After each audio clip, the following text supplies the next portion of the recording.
വറഹ്മത്തുള്ളാഹി വബറകാതുഹു. GCC കൊടക്കാട് KMCCയുടെ 10ാം വാർഷികം, അതിൻ്റെ ആവേശവും ആഘോഷവുമായി ഇന്നും നാളെയും ഇവിടെ പരിപാടി സംഘടിപ്പിച്ചിരിക്കുകയാണല്ലോ.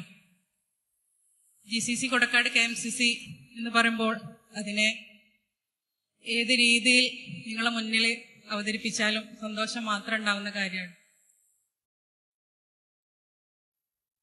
ഒരു നാടിൻ്റെ സംസ്കാരത്തെയും അവിടെയുള്ള ജീവിതത്തെയും വളർത്താൻ GCC KMCCയുടെ പങ്ക് വളരെ വലുതാണ്.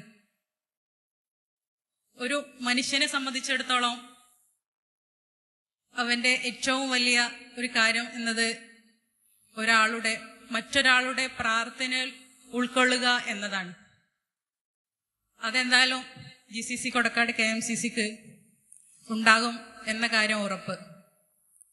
ഇൻഷാ അല്ലാഹ് ഞാൻ ഒരുപാടൊന്നും ദീർഘിപ്പിക്കുന്നില്ല. ഇവിടെ എത്തിയിട്ടുള്ള എല്ലാവരെയും സ്വാഗതം ചെയ്യുക എന്നതാണ് എന്നിൽ അർപ്പിതമായ കർത്തവ്യം. ഇതിനു മുന്നേ നടന്ന നമ്മുടെ പായസ മത്സരത്തിൽ പങ്കെടുത്ത മത്സരാർത്ഥികൾക്ക് എല്ലാവിധ അഭിനന്ദനങ്ങളും അറിയിക്കുകയാണ്. പിന്നെ നമ്മളെല്ലാവരും ആകാംക്ഷയോടെ കാത്തിരിക്കുന്ന ഡോക്ടർ ഫർഹാൻ നൗഷാദിന്റെ സെക്ഷന് വേണ്ടിയിട്ട് നമ്മൾ വെയിറ്റ് ചെയ്യാണ്. Doctor Farhan Naushad international mind trainer. കൂടുതലൊന്നും പരിചയപ്പെടുത്തേണ്ടി വരില്ല എന്നുള്ളത് ഉറപ്പാണ്. കാരണം നമ്മൾ ഈ ഒരു പരിപാടിയുമായിട്ട് ബന്ധപ്പെട്ട് ഓരോ വീടുകളിലും പോയി ക്ഷണിക്കുന്ന സമയത്ത് അവിടെ ഉള്ള ഉമ്മമാരും താത്തമാരൊക്കെ പറഞ്ഞത് എന്താന്ന് വെച്ചാല്, ഡോക്ടർ ഫർഹാൻ നൗഷാദ് അല്ലേ, അവരൊക്കെ കാര്യം അറിഞ്ഞിട്ടുണ്ട്. അപ്പോൾ അവര് ഫോണിൽ യൂട്യൂബിലൊക്കെ കണ്ടിട്ട് ഒരുപാട് പരിചയമുള്ള ഫർഹാൻ നൗഷാദിനെ നേരിട്ട് കാണാൻ വേണ്ടിയിട്ട് വരാമെന്നാണ് അവരെന്നോട് പറഞ്ഞത്. മാഷാ അല്ലാഹ്, ഞങ്ങൾ വിചാരിച്ചതിലധികം ഉഷാറായിട്ട് നിങ്ങൾ എല്ലാവരും പങ്കെടുത്തു. സന്തോഷം. അപ്പോ ഇൻഷാ അല്ലാഹ് ഞാൻ നേരെ അടുത്ത നമ്മുടെ സെക്ഷനിലേക്ക് കടക്കാം. അതിനു വേണ്ടിയിട്ട് ഡോക്ടർ ഫർഹാൻ നൗഷാദിനെ നമ്മളുടെ ഇന്ററാക്ഷന് വേണ്ടിയിട്ട് ക്ഷണിക്കുകയാണ്. Welcome doctor Farhan Naushad. Thank you. ഏറെ ആനന്ദം നിറഞ്ഞ, അതിലേറെ ആഹ്ലാദം തുളുമ്പുന്ന നിമിഷങ്ങളാണ്. എന്തുകൊണ്ടെന്നാൽ പ്രതികൂല കാലാവസ്ഥ ആയിട്ട് പോലും, ആ സാഹചര്യത്തിൽ പോലും നിങ്ങളിങ്ങനെ ഇവിടെ ഒരുമിച്ച് കൂടിയിരിക്കുകയാണ്. കുറേയേറെ മാതാപിതാക്കളും കൗമാരക്കാരായ പെൺകുട്ടികളും ആൺകുട്ടികളും ഉമ്മമാരും ഇങ്ങനെ ഒരു കുടുംബമായി നിറഞ്ഞിരിക്കുമ്പോൾ അത്തരം സദസ്സുകൾ കാണുമ്പോൾ എപ്പോഴത്തെയും പോലെ ആനന്ദമാണ്, ആഹ്ലാദമാണ്. അൽഹംദുലില്ലാഹ്. നമ്മള് ഇന്നിവിടെ പങ്കുവെക്കാൻ പോകുന്ന, ചർച്ച ചെയ്യാൻ പോകുന്ന കാര്യങ്ങൾ ഒരുപക്ഷെ ഞാനടക്കം നമ്മൾ ഓരോരുത്തരും പലപ്പോഴും നമ്മുടെയൊക്കെ ഉള്ളില് ആശങ്കകളായോ വേവലാതികളായോ കൊണ്ടു നടക്കുന്ന വിഷയങ്ങളായിരിക്കാം. ഒരുപക്ഷെ അത്രയേറെ ആശങ്കകളോടെ ജീവിക്കുന്നത് കൊണ്ടാവാം ഇന്നിവിടെ നമ്മൾ ഓരോരുത്തരും ഇങ്ങനെ ഒത്തുകൂടി ചേർന്നിരിക്കുന്നത്. ഇൻഷാ അല്ലാഹ് ഈ കൂടിച്ചേരൽ അതിന്റെ എല്ലാ അർത്ഥത്തിലും ആഴത്തിലും പരിപൂർണമായും നമ്മളോടൊപ്പം കൂടെ കൂട്ടി ആ ആശയങ്ങളെ നമ്മുടെ വീടുകളിലേക്കും നമ്മുടെ ജീവിതങ്ങളിലേക്കും കൊണ്ടുപോവാൻ ഓരോരുത്തർക്കും സാധിക്കുമെന്നുള്ളത്. ഒരു പ്രാർത്ഥന ഗാനത്തോടുകൂടി തുടങ്ങുകയാണ്.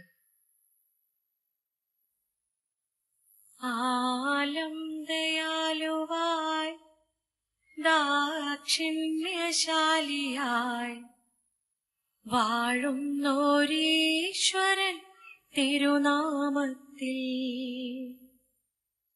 നിഖില ലോകങ്ങൾക്കും ഏകരക്ഷകനാകും അഖിലേശ്വരനല്ലയോ സകല സ്തുതിയും. പരമകാരുണ്യവാൻ കരുണാനിധിയേ, വിധി പറയും ദിവസത്തിൻ ഏക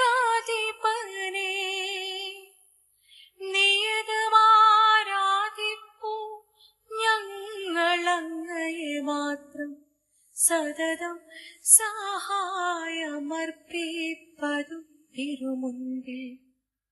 നയിക്കണം ഞങ്ങളെ നേരായ മാർഗത്തിൽ, നിന്നനുഗ്രഹപാത്രമായോർത്തൻ മാർഗത്തിൽ. അങ്ങയാൽ കോപിക്കപ്പെട്ടോരുടെ വഴിയല്ല, സന്മാർഗ ഭ്രഷ്ടരത് വഴിയിലുമല്ല. ആലം ദയാലുവായി ദാക്ഷിണ്യശാലിയായി വാഴുന്നൊരീശ്വരൻ തിരുനാമത്തിൽ. ഏറ്റവും സ്നേഹം നിറഞ്ഞവരെ, ഇങ്ങനെ ഓരോ കുടുംബങ്ങളിൽ നിന്നും വന്ന് ഇവിടെ വലിയ ഒരു കുടുംബമായി ഒരുമിച്ചിരിക്കുന്ന, ഏറെയും നിറഞ്ഞിരിക്കുന്ന സ്ത്രീകളെയും അതുപോലെ കുടുംബനാഥന്മാരെയും കാണുമ്പോൾ എപ്പോഴും പറയാൻ ആഗ്രഹിക്കുന്ന ചില കാര്യങ്ങളുണ്ട്. ഒരുപക്ഷെ സ്വന്തം ജീവിതത്തിലെ അനുഭവങ്ങൾ എടുത്തു പറയുന്നതോടൊപ്പം എന്റെ പ്രൊഫഷൻ അല്ലെങ്കിൽ എന്റെ കരിയർ, എന്റെ വിദ്യാഭ്യാസം എന്നിൽ ഏൽപ്പിച്ച കുറെ ദൗത്യങ്ങളുണ്ട്. ആ ദൗത്യ പൂർത്തീകരണത്തിന്റെ ഭാഗമായി ഓരോ ദിവസവും എന്റെ ക്ലിനിക്കുകളില് രാവിലെ മുതൽ വൈകുന്നേരം വരെയുള്ള എന്റെ അനുഭവങ്ങൾ കൂടിയാണ് പങ്കുവയ്ക്കാൻ ആഗ്രഹിക്കാറുള്ളത്. പല അനുഭവങ്ങളും അത് അനുഭവിക്കുന്ന, ആ യാതന അനുഭവിച്ചുകൊണ്ടിരിക്കുന്ന മനുഷ്യന്മാര് അവരനുഭവിക്കുന്ന പ്രയാസങ്ങള് ഇനിയൊരാളും മറ്റൊരാളും ഈ ഭൂമിയിൽ അനുഭവിക്കരുതേ എന്ന പ്രതീക്ഷയോടെ, എന്ന ആഗ്രഹത്തോടെയും പ്രാർത്ഥനയോടും കൂടി മറ്റുള്ളവരിലേക്ക് എത്തിക്കാമെന്ന സമ്മതത്തോടുകൂടി പലപ്പോഴും പങ്കുവെക്കാറുണ്ട്. അത്തരം അനുഭവങ്ങൾ തന്നെയാണ് ഇന്നും അവരുടെ പൂർണ്ണ സമ്മതത്തോടുകൂടി, അനുമതിയോടുകൂടി നിങ്ങൾക്ക് മുൻപിലും പങ്കുവെക്കുന്നത്. ഒരു വേള ഞാനോ നിങ്ങളോ അത്തരം ദുരനുഭവങ്ങളിലൂടെ കടന്നു പോകുന്നവരായി തീരാതിരിക്കുവാൻ നമ്മളെല്ലാവരും ആഗ്രഹിക്കുന്നത് പോലെ ഏറ്റവും പരമപ്രധാനമായ ഒരു ലക്ഷ്യമാണ്, ആഗ്രഹമാണ് ഭൂമിയിലെ ജീവിതം കൊണ്ട് നമുക്കൊക്കെ ഉള്ളത്.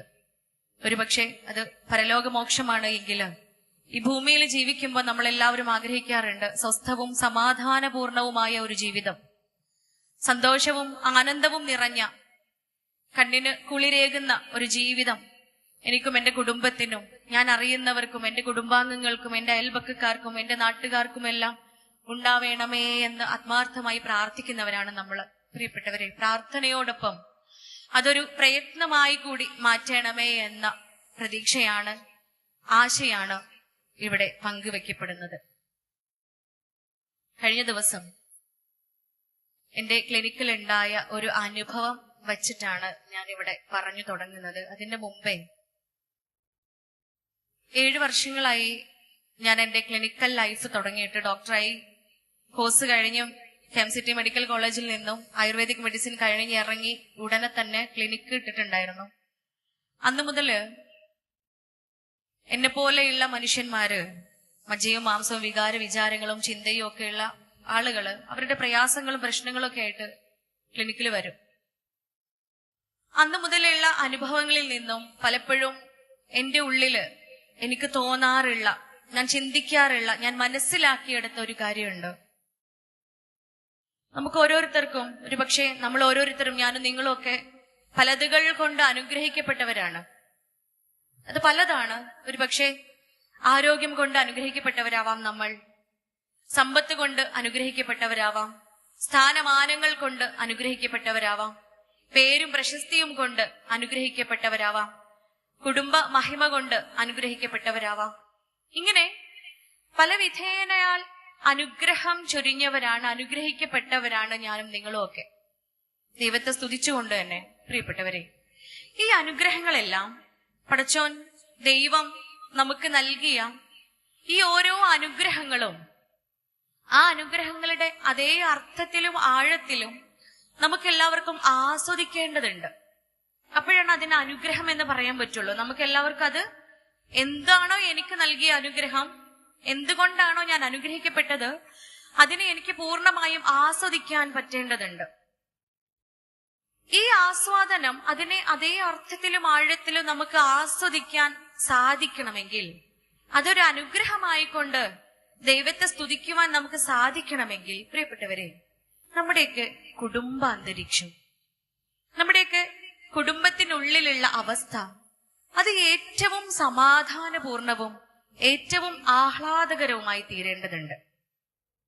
ഇത് തോന്നാനുള്ള കാരണം, പലപ്പോഴും ക്ലിനിക്കിലേക്ക് പ്രശ്നങ്ങളും പ്രയാസങ്ങളും അസ്വാസ്ഥതകളും ഒക്കെ അനുഭവിച്ച് ഒരുപക്ഷെ ശാരീരികമായോ മാനസികമായോ, ശാരീരികമായി ഉള്ളതിനേക്കാളും മാനസികപരമായിട്ടുള്ള പ്രയാസങ്ങൾ അനുഭവിച്ചുകൊണ്ട് ക്ലിനിക്കിലേക്ക് വരുന്ന ആളുകള്, ഒരുപക്ഷെ ഒരുപാട് ധനമുള്ള ആളുകള്, സമ്പത്തുള്ള ആളുകള്, അതുപോലെ സ്ഥാനമാനങ്ങളും പേരും പ്രശസ്തിയും ഒക്കെയുള്ള ആളുകള്, ഈ പറഞ്ഞ നേരത്തെ നമ്മള് പറഞ്ഞു വെച്ചിട്ടുള്ള ഈ അനുഗ്രഹങ്ങളൊക്കെയുള്ള ആളുകളും ആ ഗണത്തിൽ പെടാറുണ്ട്. അപ്പോഴൊക്കെ ചിന്തിക്കാറുണ്ട്, ഇവർക്ക് ഇതൊക്കെ ഉണ്ടായിട്ടും ഇതൊക്കെ പടച്ചോൻ കൊടുത്തിട്ടും എന്തുകൊണ്ടാ സമാധാനമില്ലാത്തത്, എന്തുകൊണ്ടാ സ്വസ്ഥതയില്ലാത്തത്, അല്ലെങ്കിൽ ഈ അനുഗ്രഹങ്ങളൊന്നും എന്തുകൊണ്ടാ ആസ്വദിക്കാൻ പറ്റാത്തത്? പ്രിയപ്പെട്ടവരെ, നമ്മളെപ്പോഴും ഇരിക്കുന്ന, നമ്മളെപ്പോഴും ഉൾക്കൊള്ളുന്ന, നമ്മളിങ്ങനെ ജനിച്ചു വളർന്നു വരുന്ന സമാധാനക്കൂട് എന്ന് പരിശുദ്ധ ഖുർആൻ എടുത്തു പറയുന്ന മസ്കൻ എന്നറിയപ്പെടുന്ന ആ ഇടമുണ്ടല്ലോ, നമ്മുടെയൊക്കെ വീട്, ആ വീട്, നമ്മുടെയൊക്കെ ആ കൂട്, നമ്മുടെയൊക്കെ ആ ഇടം, അത് ഏറ്റവും സ്വർഗമാക്കി തീർക്കാത്തത് കൊണ്ടാണ്, അത് ഏറ്റവും മനോഹരമാക്കി തീർക്കാൻ നമുക്ക് സാധിക്കാത്തത് കൊണ്ടാണ് ഈ പറഞ്ഞ അനുഗ്രഹങ്ങളൊന്നും ആസ്വദിക്കാൻ പറ്റാത്തത് എന്ന് എന്റെ അനുഭവങ്ങളിൽ നിന്നും ഞാൻ മനസ്സിലാക്കിയ ഒന്നാണ്. ഒരുപക്ഷെ എന്നെ പോലെ നിങ്ങളുടെയൊക്കെ അനുഭവങ്ങൾ അങ്ങനെ തന്നെയായിരിക്കും. അപ്പൊ നമ്മുടെയൊക്കെ ഉള്ളിനുള്ള ഒരു ആഗ്രഹമാണ്, വീട് അത് മസ്കൻ തന്നെ ആവണം. പരിശുദ്ധ ഖുർആനില് മസ്കൻ എന്നാണല്ലേ വീടിനെ വിളിക്കുന്ന പേര്, നമുക്കൊക്കെ അറിയാം. നിങ്ങളൊക്കെ അവിടെ ഇല്ലേ? നിങ്ങളൊക്കെ ഇവിടെ ഉണ്ടല്ലോ അല്ലെ? ഒന്നാമത്തെ കാര്യം, ലൈറ്റ് ഇന്റെ ഡയറക്ഷനിലേക്കാണല്ലോ ഉള്ളത്. അപ്പൊ എനിക്ക് നിങ്ങളെ വ്യക്തമായിട്ട് കാണുന്നില്ല, ഓരോ മുഖവും വളരെ വ്യക്തമായിട്ട് കാണുന്നില്ല. പിന്നെ ഇത്രയേറെ ആളുകൾ ഉണ്ടെന്നറിയാം. അപ്പൊ നിങ്ങളൊക്കെ എന്നെ കാണുന്നുണ്ട്, എന്റെ കൂടെ ഉണ്ട് എന്നുള്ള പ്രതീക്ഷയിൽ പറയാനേട്ടാ. എല്ലാരും ഇല്ലേ? ഇല്ലേ പെണ്ണുങ്ങളെ? ഉണ്ട്, എല്ലാരും ഉണ്ട്. Okay, fine. ബാക്കിൽ നിന്നൊക്കെ വേവ് ചെയ്യുന്നുണ്ട്, എല്ലാരും കൂടെ ഉണ്ട്. ഒന്നാമത്തെ കാര്യം, ഒറ്റയ്ക്ക് പറയാൻ അറിയില്ല. കൂടെ കൂടി എല്ലാവർക്കും കൂടെ ഒരുമിച്ച് ഇങ്ങനെ സംസാരിക്കുമ്പോൾ അത് ഭയങ്കര ഭംഗിയാണ്. ഒരു കുറ്റ കുടുംബമായിട്ട് നമുക്ക് പങ്കുവെക്കാനുള്ളത്. കാരണം എനിക്ക് മാത്രമായിട്ടുള്ള അനുഭവങ്ങളല്ല, ഞാൻ നിങ്ങളെ പോലെയുള്ള ഒരു കുടുംബിനിയാണ്, ഉമ്മയാണ്, മകളാണ്, പെങ്ങളാണ്, മരുമകളാണ്, അല്ലെ? ഇങ്ങനെയൊക്കെ കുറെ റോളുകള് ജീവിതത്തിൽ ഇങ്ങനെ ആടിക്കൊണ്ടിരിക്കുന്ന ഒരാളാണ്. ഒരുപാട് വേഷങ്ങൾ ഒരേ സമയം, ഒരൊറ്റ വേഷമല്ല. നമ്മൾ അഭിനയിച്ചു കൊണ്ടിരിക്കുന്ന നമ്മുടെ നാടകത്തിലെ, നമ്മുടെ സിനിമയിലെ ഏറ്റവും മികച്ച നടിയാവാൻ, ഏറ്റവും മികച്ച നടനാവാൻ എനിക്ക് സാധിക്കണമേ എന്ന് നമ്മളൊക്കെ ആഗ്രഹിക്കേണ്ടതുണ്ട്. ഏറ്റവും നല്ല മകൾ അതെനിക്ക് ആവേണ്ടതുണ്ട്. ഏറ്റവും നല്ല പെങ്ങൾ അത് ഞാൻ ആവേണ്ടതുണ്ട്. എന്റെ ആങ്ങളമാരുടെ ഏറ്റവും മികച്ച പെങ്ങൾ എനിക്കാവണം. എന്റെ പെങ്ങന്മാരുടെ ഏറ്റവും മികച്ച ആങ്ങള എനിക്കാവണം. ഏറ്റവും നല്ല മകൻ, എന്റെ ഉമ്മയുടെയും ഉപ്പയുടെയും ഏറ്റവും നല്ല മകൻ എനിക്കാവേണ്ടതുണ്ട്. പിന്നീട് ഭാര്യയാവുമ്പോ, ഭർത്താവായി തീരുമ്പോ ഏറ്റവും നല്ല ഭാര്യയായി മാറുവാനും, ഏറ്റവും മികച്ച ഭർത്താവായി മാറുവാനും, ഏറ്റവും നല്ല മരുമകനോ ആയി തീരുവാനും എനിക്ക് സാധിക്കേണ്ടതുണ്ട് എന്ന പ്രാർത്ഥനയും പ്രയത്നവും നമ്മുടെയൊക്കെ ഉള്ളിൽ ആത്മാർത്ഥമായി ഉണ്ടെങ്കിൽ, പ്രിയപ്പെട്ടവരെ, ആ മസ്കനില്ലേ, ആ കൂടില്ലേ, ആ വീടില്ലേ, അത് തീർത്തും സമാധാന കൂട് തന്നെയായി തീരും. അത്ര നമ്മൾ ചെയ്യേണ്ടതുള്ളൂ. അത്ര മാത്രം നമ്മൾ ചെയ്താൽ മതി. അഥവാ എന്നിൽ അർപ്പിതമായ ചില ബാധ്യതകളുണ്ട്. ഒരു മകളായി ജനിക്കുന്നതോടുകൂടി ഞാൻ മകളാണ്. അവിടെ എന്റെ ബാധ്യത ഏറ്റവും നല്ല മകളാവുക എന്നതാണ്. ഒരുപക്ഷെ ഏറ്റവും നല്ല പെങ്ങളാവുക എന്നതാണ്.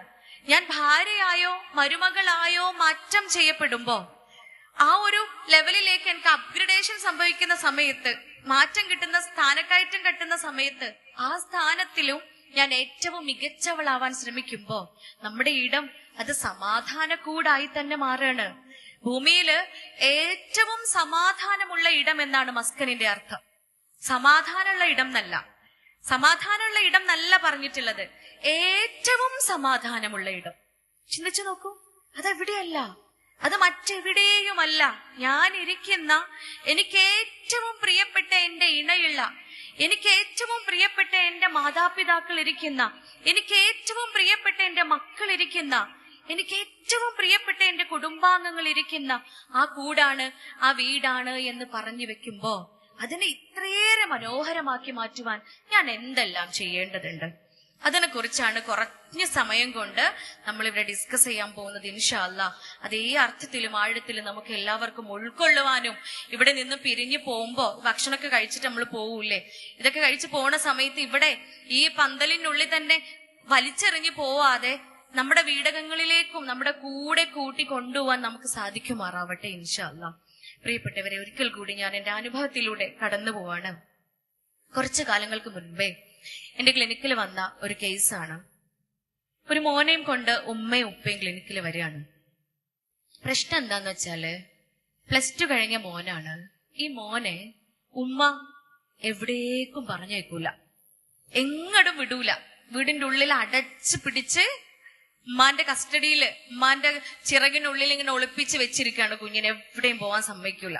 ഇതിന്റെ ഗൗരവം എന്താന്ന് വെച്ച് കഴിഞ്ഞാല്, ആദ്യമായിട്ട് ഇത് തുടങ്ങുന്നത്, കുട്ടി പുറത്തു പോട്ടെ, കളിക്കാനൊക്കെ യൂഷ്വലി പോയിരുന്ന കുട്ടിയാണ്. കൂട്ടുകാരുടെ കൂടെയൊക്കെ വളരെ ഫ്രീഡത്തോട് കൂടിയിട്ട് കൂട്ടുകാരുടെ കൂടെ കളിക്കാനും പറമ്പിലും പാടത്തൊക്കെ കറങ്ങാനൊക്കെ പോയിരുന്ന, സൈക്ലിങ്ങിനൊക്കെ പോയിരുന്ന ഒരു കുട്ടിയാണ്. ഇഷ്ടംപോലെ കൂട്ടുകാരൊക്കെ അവനുണ്ട്. നല്ല മോനാണ്. പെട്ടെന്ന് ഒരു ദിവസം ഉമ്മ പറയാണ്, ഇന്ന് പുറത്തു പോണ്ട, ഇന്ന് കളിക്കാൻ പോണ്ട, അന്ന് ഫുട്ബോൾ മാച്ച് ഉള്ള ദിവസം, അന്ന് പോവണ്ട. അങ്ങനെ അവന് പോയില്ല. അമ്മ പറയല്ല, അമ്മ പോണ്ടാന്ന് പറഞ്ഞത് കാരണം അവൻ പോവാൻ ഒരുങ്ങിയതുമില്ല. അമ്മനെ ധിക്കരിച്ച് പോകുന്ന ഒരു സ്വഭാവക്കാരനായിരുന്നില്ല. നല്ല മോനാണ്, നല്ല സ്വഭാവമുള്ള കുട്ടിയാണ്. അവന് പോയില്ല. ഉമ്മയെ അനുസരിച്ച് വീട്ടിലിരിക്കാം. അടുത്ത ദിവസം ലഹറിന് പള്ളിയിൽ പോകുന്ന, ജമാഅത്ത് നമസ്കരിക്കാൻ വേണ്ടിയിട്ട് പള്ളിയിൽ ബാങ്ക് വിളി കേട്ട് പള്ളിയിലേക്ക് പോകാൻ ഒരുങ്ങുമ്പോ ഈ ഉമ്മ വീണ്ടും പിടിച്ചു വെക്ക, പള്ളിയിൽ പോകണ്ട, പുറത്തു പോകണ്ട. അത് കഴിഞ്ഞ് അന്ന് ബാക്കിയുള്ള ഓരോ നേരത്തെ നമസ്കാരത്തിനും പള്ളിയിൽ പോവാൻ ഈ ഉമ്മ അവനെ വിട്ടില്ല. തുടർന്ന് ഓരോ ദിവസങ്ങളും പള്ളിയിൽ പോവാൻ പോലും കുഞ്ഞിനെ വിടാതെ ഉമ്മ വീട്ടിൽ പിടിച്ചു വെക്കുകയാണ്. ദിവസങ്ങൾ കഴിഞ്ഞുപോയി. അവന്റെ ഉപ്പയോട് കാര്യങ്ങളൊക്കെ പറഞ്ഞു. ഉപ്പയും സംസാരിച്ചു ഭാര്യയുടെ അടുത്ത്. പ്രത്യേകിച്ചൊന്നും പറയാനില്ല. എനിക്ക് അവനെ പറഞ്ഞേക്കാൻ പേടിയാണ്, പുറത്ത് വിടണ്ട, പുറത്തേക്ക് പോവണ്ട എന്നുള്ളതായിരുന്നു അവരുടെ തീരുമാനം. പിന്നെ 1-2 ദിവസങ്ങൾ കഴിഞ്ഞപ്പോ ഈ സ്ത്രീ ഉറങ്ങാതെ രാത്രി ഉറക്കമൊഴിച്ചുകൊണ്ട് മകന് കാവലിരിക്കാൻ തുടങ്ങി.